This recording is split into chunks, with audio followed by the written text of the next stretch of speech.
This Sunday is the first Sunday in Advent, and it marks the start of a new liturgical year. Advent is a word used to describe the coming of an important time or person. For Catholics, we are awaiting the coming of Christ.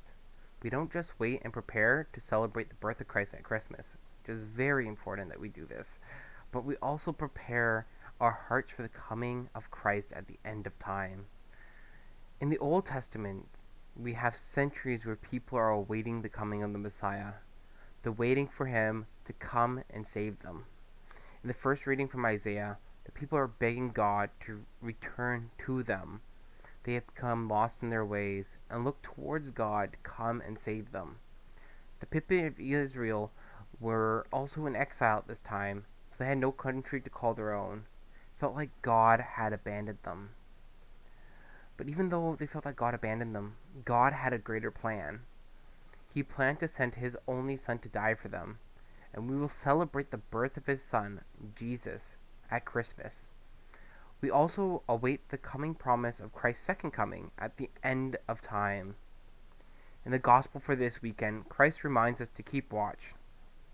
He tells the following parable. It is like a man going on a journey, when he leaves home and puts his servants in charge, and commands the doorkeeper to be on watch. Watch, therefore, for you do not know when the master of the house will come, lest he come suddenly and find you asleep. So here in the Gospel of Mark, Jesus is reminding us to keep watch. We are those servants, and he is the master. How are we keeping watch over our lives and our hearts? Let Advent be a time you reflect on whether or not your heart is ready for Jesus. With the hustle and bustle that we normally experience in December preparing for Christmas, we tend to forget that Advent is also a penitential season, just like Lent. We are actually called to give penance to help prepare our hearts for the Lord. So think of something you can sacrifice for Advent out of love for God. Now would also be a great time to get yourself to confession.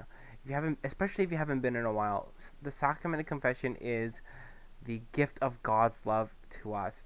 It's where we can truly encounter Christ and have his forgiveness and mercy, feel the mercy of God.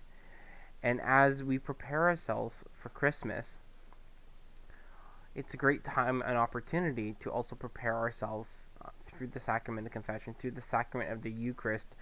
Currently, we're in the red zone. This means that we have the opportunities to still receive Jesus at Mass. There's people in our archdiocese, people across the world right now, whether it be lockdown or persecution, cannot receive the Eucharist, cannot receive the sacraments. And we are so blessed right now to be able to receive the sacraments. So I encourage you this Advent to make the chance to go get to church, get to the sacraments, receive Jesus in the Eucharist, so that you can prepare your heart more fully to be like his, so that when he comes at the end of time, he can say, and I hope this can be words I can hear too, that he can say to us, "Well done, my good and faithful servant.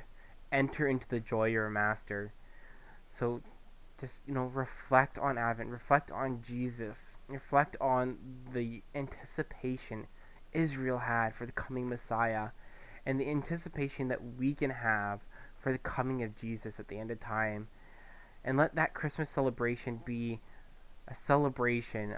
I know it's going to be like unlike any other one that we've probably experienced in the past, but let the joy of Christmas at the end of this Advent be something we prepare for, regardless of what happens. And just whatever you do this month, just keep in mind that it's also to help us prepare for when the Lord comes again. It's more than just about the gifts. It's more than just about the chocolate Advent calendars. It's about Jesus.